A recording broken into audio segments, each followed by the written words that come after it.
I need a minute before we start this one. This video is for all of my recently new subscribers to the channel who are in particular home sellers and who found my channel because of this video right here on the screen. So it's now summer 2024, kind of. And this video was filmed during late 2021, early 2022. And it was a documentary of my colleague Samantha selling her home in Taunton. And this video is specifically a follow-up to that one, because in the last month, bizarrely, it's gone from about 40,000 views to 150,000 views. It's over 100,000 views in the last month. A lot of new subscribers, a lot of new comments, a lot of new questions. And I rewatched the documentary myself recently, which was really good fun. And I realized I needed to give an update. So this is specifically for sellers who are new subscribers to the channel. This t-shirt is relevant to this video as well. But without further ado, let me stop sharing that. And I've got a new, I'm using a slightly new layout and it's confusing me sometimes. Anyway, I'm Charlie Lambden. This is Moving Home with Charlie. I have worked as a supplier of database technology, CRM systems, and marketing to estate agents since the late 90s. So I've got about 25 years of working with estate agents of all sizes. The purpose of this channel is to try and make moving easier, try and make selling a home and buying a home easier, not only for the movers who want to move faster, but also for agents who want to get transactions done more quickly as well. Some people mistakenly think that I'm on the side of buyers, and some people think I'm on the side of sellers, and neither is true. I am someone who is on the side of more transactions, because if you are a buyer, you can't buy without a seller. And if you are a seller, you can't sell without a buyer. And both of you will struggle to transact without an estate agent. So I'm on all of your side. I kind of see myself as the impartial umpire and trying to make everyone play nicely in this godforsaken shit fight that is moving home in the UK. And currently, at the time of recording, it takes around 219 days from listing your home on the market to getting it exchanged, which is insanely ridiculously too long. This industry has gone backwards. There are reasons for that I cover in other videos, but never mind.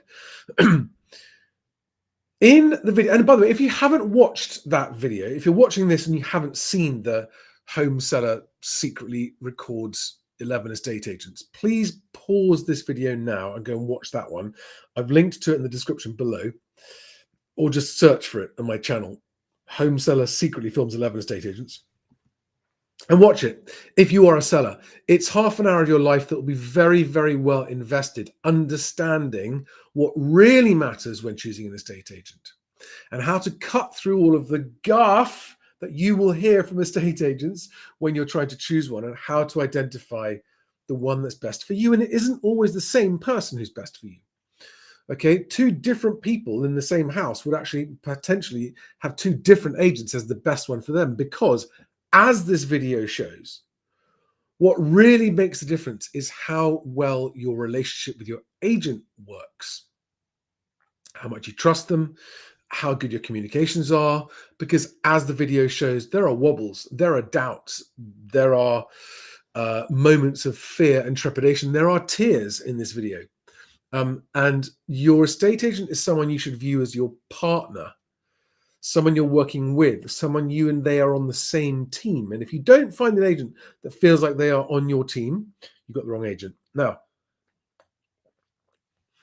there are two things that happened in that video that I want to reflect on. And if you're still watching this video and you haven't watched it, please, I mean it, pause it, stop. Otherwise, the rest of this video won't make sense. Stop now, stop. Go and view the other one and then come back and see this. There are two things I really want you, if you are a seller currently in the process of choosing an estate agent. And by the way, That's the only explanation I can think of as to why this video is suddenly taken off, is that the YouTube algorithm has realized that lots more people are searching for choosing an estate agent, and that's why this video has gone a bit viral.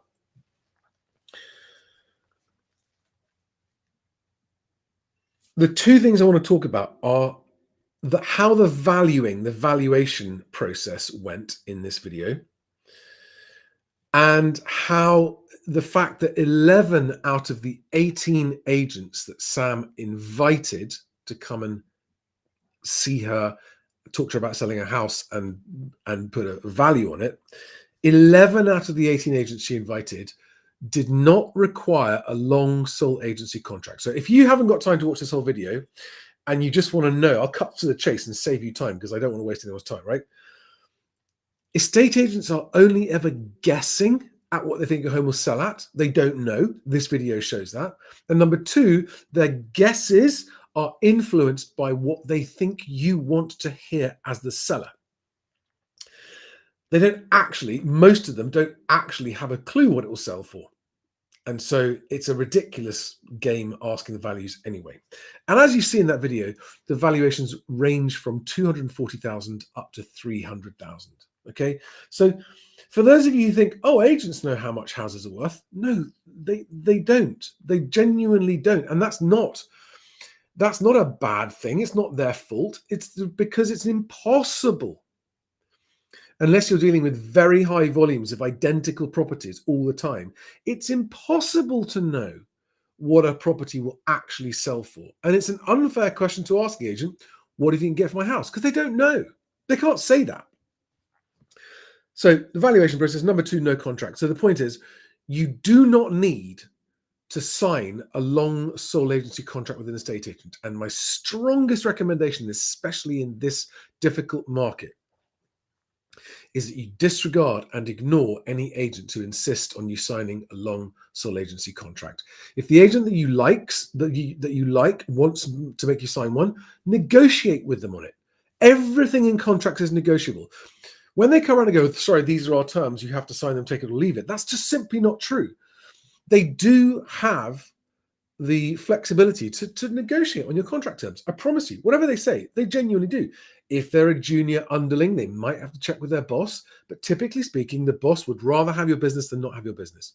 So you can negotiate. And the most important thing in this, if you're someone who's selling because you need to sell, as opposed to someone who's selling, well, I'll sell if I get the right money, but otherwise I won't. 50% of houses in the market are full up with those time wasters. I'm sorry, guys. I know that's a harsh and blunt thing, but if you are only selling if you get a silly price, unfortunately, you're contributing to the market's stagnation and constipation and everyone wondering why no one will actually price the houses at a sensible level. So I want to just talk about the selling of Sam's home. The reason she brought it to the market wasn't only because that she'd met someone and wanted to move in with them and they were having a baby, but also because I said to her in autumn 2021, if you're thinking of selling your home at any time in the near future, I would do it now because I think the market is just about to peak. I was right in her area in Taunton. I was absolutely spot on and I called it spot on. And in fact, her home sold for a record price. And nothing else ever sold above that price, to my knowledge, in that area, in that street, those houses. So we called the top exactly, and of course, it didn't exchange and complete until February, but still pretty fast, November to February. And those prices wouldn't have got reported until much later, and that's why the market generally was reported as peaking in the summer of 2022. But actually, it was the spring of 2022 when the top really did happen in that part of the country, anyway. But I was looking at some of the more recent comments under the video, and the important thing to realize is that was a very, very different time. That was at the end of this tear. The housing market had just torn up, up on the back of all the COVID cash. And everyone thought that was going to go on like that forever because everyone thought, oh, it's supply and demand, there's a shortage. And it wasn't that at all. It was an anomalous excess of cash deposits from all the COVID handouts, number one. And number two, the fact that they they dropped the already low interest rates even lower, close to actual zero, the Bank of England. And number three, Rishi did that ridiculous thing of a stamp duty holiday, which caused just an absolute bun fight rush to buy a home. It was just, if you were buying, it was a nightmare. If you were selling, it was great. And lucky old Sam got out at the top. Now, the specific thing I wanted to talk about in this video is that the choice of agent is important whether the market is going up or whether the market is going down. The right price for a property to sell at is the fair market price. And if there's a lot of interest in a property, the fair market price for that property will be higher than is the property for which there isn't much interest. And this is where agents really earn their money. And if you get a poor quality, inexperienced, low professionalism level of agent, these are the ones that genuinely actually think that all they have to do is list your property on Rightmove and sit back and wait for a buyer. And that is many agents. And those agents are not worth a decent fee. And those agents will not get your home sold for the best price. And those agents will not help you avoid the pitfalls of fall throughs and failed transactions and deals falling apart. But the really good agents, and this is the point of this video, know how to discover what is the best price your home will achieve. And they do so as the agent in Sam's video did. And it all comes down to how well positioned and how well timed it is. Because if you get the positioning and the timing just right, then however many people there are who'll be interested in that property will all come along at the same time. And when they come along at the same time, you get a bidding war on that property, even in a downturn market, if the property is priced correctly. If you put it up at too high a price and just wait, you might get the same number of people interested, but it's over a longer period of time. It's probably fewer people anyway, and you won't get that sense of people having to bid against each other, and you will not get the same price for your property. Oh, Charlie, this just sounds like you're on the side of agents and sellers getting maximum price of property. No, I'm on the side of the maximum speed and efficiency of transactions. Now, anyone can sell a property quickly if you sell it too cheap. And I would not be doing my job as an impartial advisor of moving if I said price it low, sell it quick, because then you've undersold it. And by the way, if you only ever get one offer for your home, you've almost certainly undersold it. Almost certainly because you overpriced it, scared off all the buyers, nobody was interested, and then one poor sod came along and paid. But even then, if you don't have competing buyers, you've undersold. Sorry, guys, it's just a cold, hard mathematical fact. If you don't get competing buyers, you have likely sold your property at too low a price because you chose a bad agent or you overpriced it.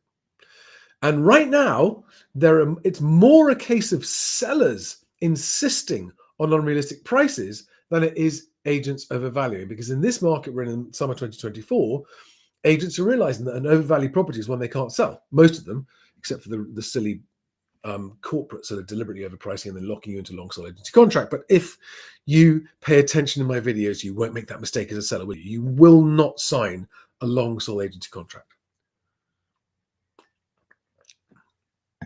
I have done other videos on that if you want to look in more detail about what a fair contract is. Okay.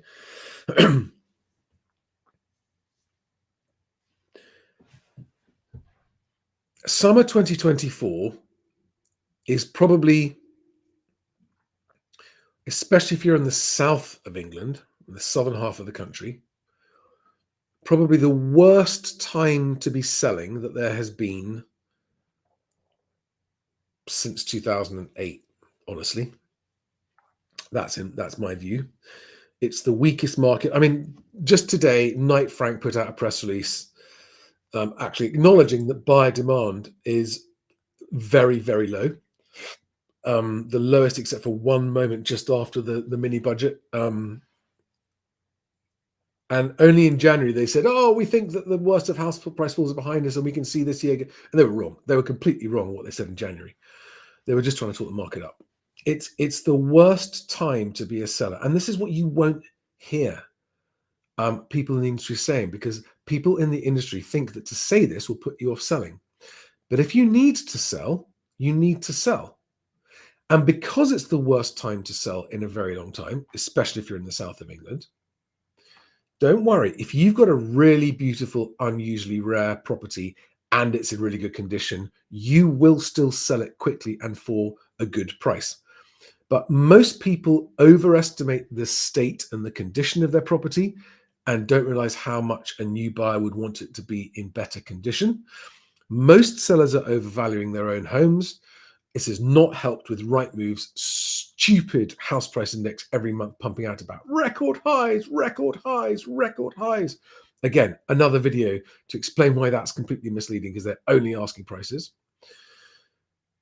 So if you are a serious seller, your choice of agent is, let me rephrase that. If you are a serious seller, as in you need to sell, and there are increasing numbers of you who do need to sell, according to Bank of England data, and mortgage arrears, that kind of stuff. Now, whether you're selling to downsize or whether you're just selling up completely and going to move into rented, if you need to sell, your choice of agent is going to be the most important decision in your life right now. I cannot overstate that enough. By the way, I've also linked below to a video called The 4 Golden Rules of Choosing Your Agent. I recorded it about 3 years ago, but it's still as valid today as it ever was. Watch that as well, because this is the single most important decision you're going to make in your life if selling is essential in this difficult downward market. We're 3 weeks away from the election. We don't know what the result's going to be. Right now, the whole market's suddenly sitting on its hands, and there's just tumbleweed out there. Very little happening in the sales market. No one really knows what's going to happen afterwards, but given all of the underlying economic indicators, I am expecting more and more people to be selling after the election, especially coming into the autumn. So when you're choosing your agent, you don't need to ask them how much they think it's worth. It would be nice to know, but the fact is that they don't know. The more important question to ask them is, how do we ensure we get the best price and don't miss the market as it falls away? And that's the only question you should be asking agents, right? And how do we get it sold quickly? And you want to be selling it, you want it under offer within a maximum of 28 days, which is why if an agent says to you, oh, we're going to sign you into a 3 or 6 month contract, you say, well, hang on a second, how long is it going to take you to get an offer? I'm not going to leave once you've got an offer. So do you need that long to get an offer? Because if that's how long you need, off you go. Jog on. If you need 6 months to sell my house and I'm a serious seller. By the way, if a seller says, I will only sell my house with you if it's at this price, and the seller's being unrealistic and the seller is ignoring the agent's advice on price, that is a scenario when a 6 month sole agency contract is actually justifiable. If an agent said to the seller, it's just not worth that much, and the seller says, well, that's what we want for it. So if you want to sell it, it's that price or nothing. And an agent knows, well, I'm not going to sell it for that price, but I don't want another agent to get it either. So I'll take it on. But you need to sign a 6 month sole agency with me. Okay. That is a not unreasonable scenario if the agent's been honest with the seller that they're overpricing it. But okay, the hardest question, which I know that none of my videos have answered, and including this one with Sam hasn't answered, is, okay, Charlie, we understand how important it is if we want to move and not fall into the trap of being stuck on the market for a year as the market falls away and have deals that fall through and keep on losing deals and blah, blah, blah, blah, blah. But someone put in the comment under Sam's video, great video, but it doesn't explain how we choose. So go and watch the 4 Golden Rules of Choosing Your Agent. But in summary, it is this. You want to find an individual human being, doesn't matter what company they work at, that convinces you more than any other that they will not abandon you if the going gets tough and that they will stand by your side and hold your hand through this incredibly daunting process. You want to find someone that's actually been through this before and has sold houses in a falling market, Or if they haven't, that they at least acknowledge that it is a difficult market and therefore they are going to be very careful not to miss the market. Now, you might worry and go, well, hang on, Charlie, if we just sell it too cheap, what if we sold it too cheap? We don't want to lose out on money. That is why you must get an agent that will get you competing bidders.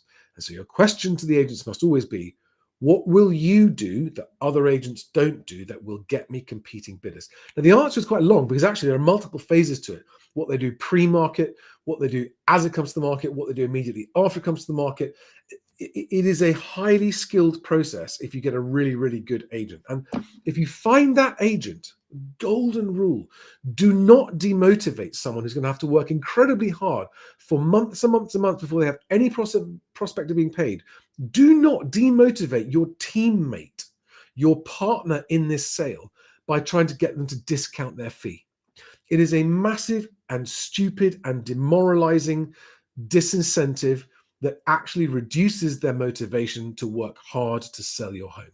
Okay? Because what you're saying is, I don't think you're worth your fee. It's demoralizing. Don't do it. If you found an agent that you like and trust, that you really think is going to sell your home, that is not locking you into a contract, especially that, right? Because then they really are showing you how confident they are that they're the right person to sell your house. Pay them the fee they ask. They will be worth it if you've got the right agent. It is a foolish, foolish, false economy, especially in this market when it's harder than ever to sell a home right now.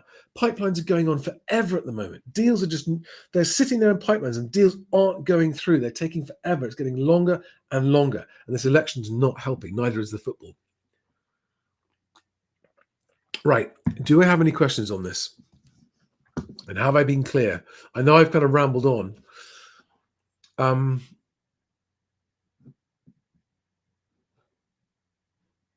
Guys, I'm only going to answer seller questions here, okay?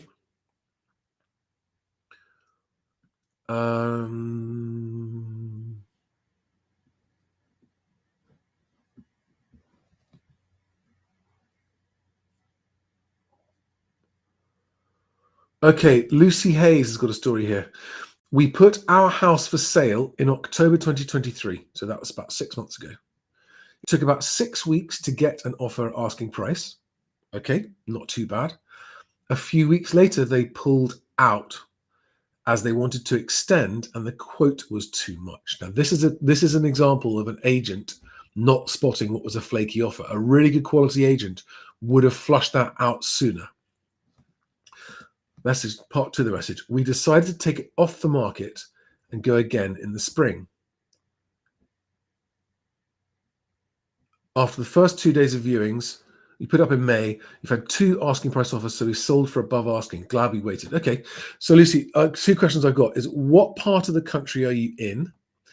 And did you go with the same agent second time or a different agent second time?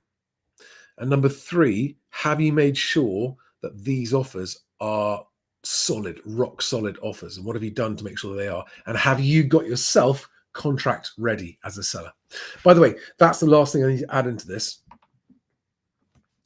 When you're selling, if you want to be serious about selling, get your conveyancer first and ask your conveyancer to get you contract ready first.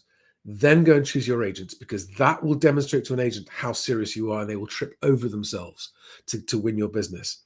And you will get a lower fee. I absolutely guarantee you, if you are a seller and you've got your legal paperwork ready with your conveyancer and your contract ready, you are not only much less work for the agent, but also much more likely to sell sooner, and therefore a higher chance of selling with less work. And they will give you a lower fee. So if you want a lower fee, be contract ready. Choose your conveyancer first. And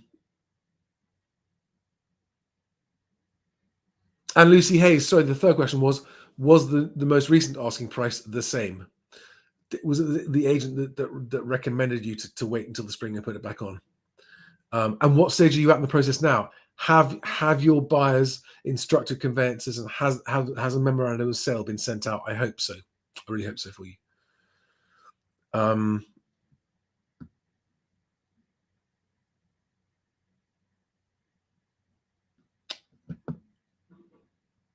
Okay, guys, listen, I'm sorry, I'm not going to take any other offers that aren't about selling. If you've got just last chance for any of you who are watching this live, to give me your questions if you are a seller.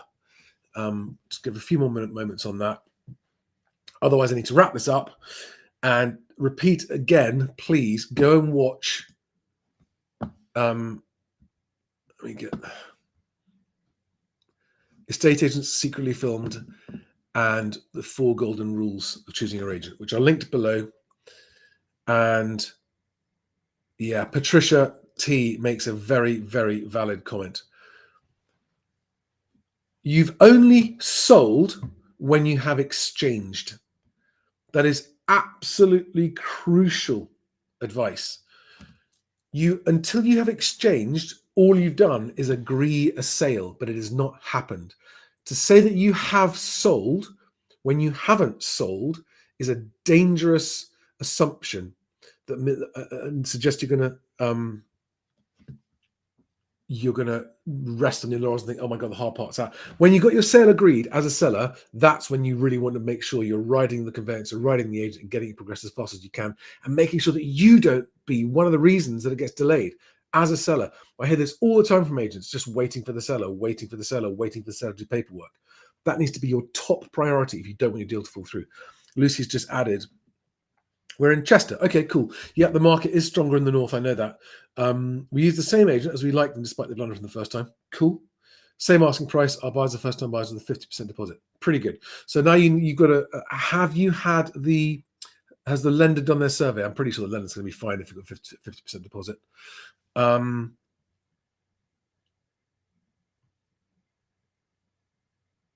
Okay, here's a seller question.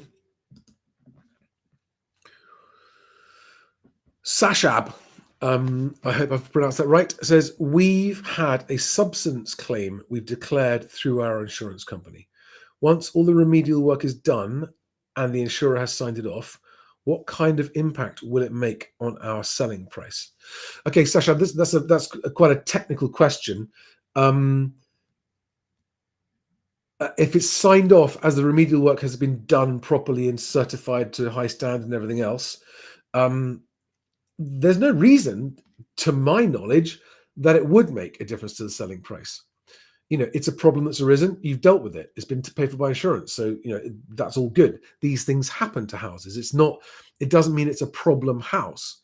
I'm assuming that the work that's been done has got some kind of guarantee with it. You should check that. And I don't know if you're on the market yet with an agent. But the agent's the person you should ask about that. I hope that's helpful.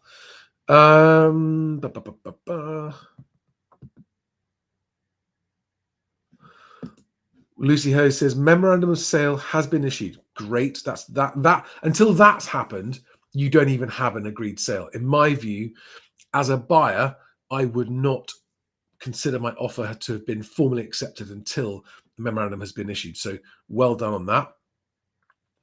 And you've had an offer accepted on your next property. Awesome. Wicked. Love to hear that. So hopefully 2 transactions are going to go through there. If you've got a good agent and it's all priced correctly and you've got your ducks in a row and got your paperwork, then you can get good transaction times. You can get these deals done in sensible time. Lucy, I don't know what the position of the person selling the house you're buying is, but make sure that they don't cause delays either. And yeah, first time buyer buying yours, so that's no change, so that's good. Right, guys, I'm going to finish up. Yeah, so Lucy Hayes, you haven't got as far as surveys yet as you were actually on holiday when it sold. Market really slowed as they announced the election, so houses for us to go buy really dried up, but we got lucky. Cool. Well, just make sure you stay on top of both parts, both transactions, okay? Make sure you stay on top of it. Chase up the conveyancers, say what you can do. I'm assuming you're using the same conveyancer for your sale and your purchase. That makes sense if they are a good conveyancer.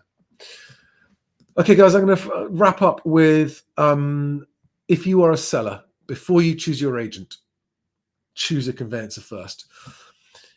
If you've got one you like and trust, they're really good, go to them. Do not choose a conveyancer that's recommended to you by an agent because they're on a panel.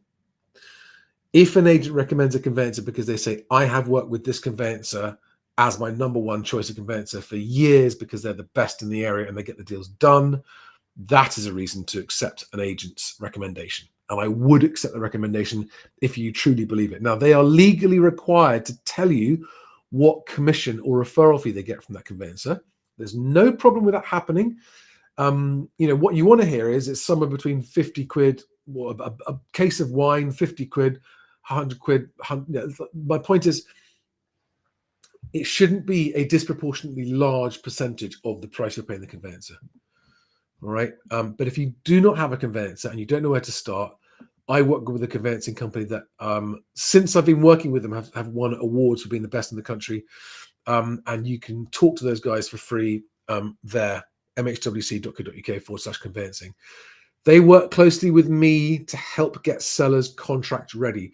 They will not be the kind of conveyancers who go, oh, look, when you get your house on the market, come and tell us. These guys will help you get up and running really quickly and come to the market sooner. In this market, I cannot stress strongly enough, you need to do everything to make your home the most attractive of all homes like yours being sold. All right.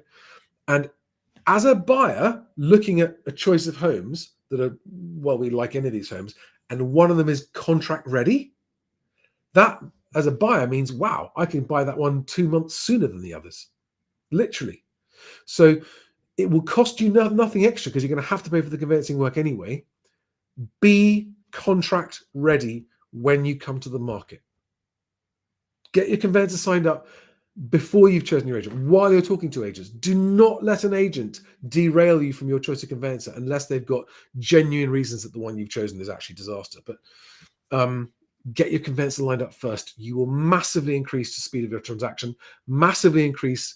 I tell you what, as a seller, being contract ready, coming to the market contract ready, allowing your estate agent to market your property as contract ready is a bit like a buyer coming along and saying, I've already got my mortgage, I've already got my proof of deposit funds, I've already got my conveyancer lined up. It means that you're serious and you are more attractive to the buyers that are there, and it doesn't cost you any extra. Nobody listens to me on this.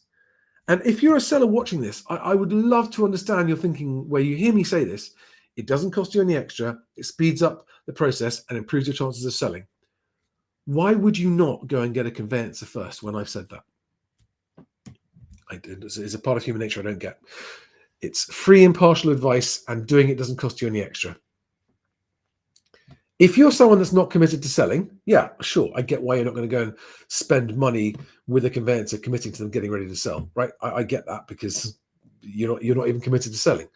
But if you need to sell and selling is essential, you are pointlessly disadvantaging yourself if you don't get contract ready first. Can't say any more than that. That's how it works in Scotland, and that's why Scotland deals go through so much more quickly and have far fewer fall throughs. It's a proven method of selling more quickly. Ramble, ramble, ramble. Do I have any more?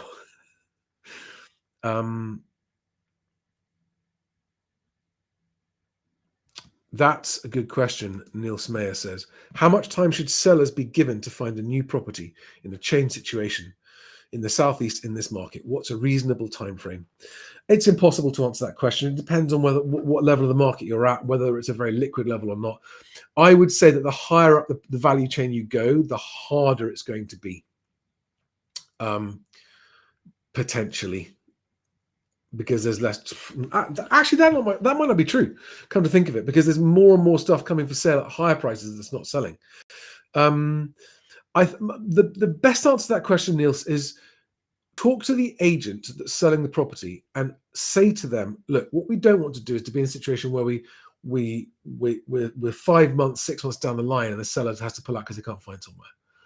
So could you ask the seller how much time they need? In other words, let the seller set their own time limit, and then you can see if you think that's reasonable or not. That's the way I'd approach it. I say to the seller, how long do you need to guarantee an exchange date for me?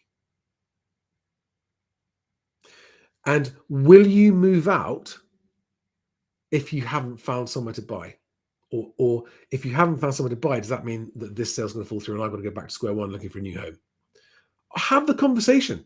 It's not a difficult or awkward conversation. It's a perfectly reasonable, fair thing. And it shows the seller you're serious and that you don't want to have your time wasted as a buyer. So,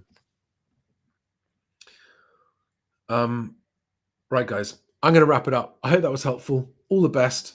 Please go and watch Sam's video if you haven't seen it, but definitely if you're a seller, watch the 4 golden rules of choosing an agent. And I actually also have I'll put it in the description straight off this video, a seller advice playlist on YouTube. So go and watch as many of those as you can.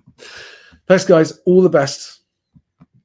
You're very welcome, Niels. I'm glad it's helpful. All the best with your move. And any questions, pop them in the comments below, and I'll do my best to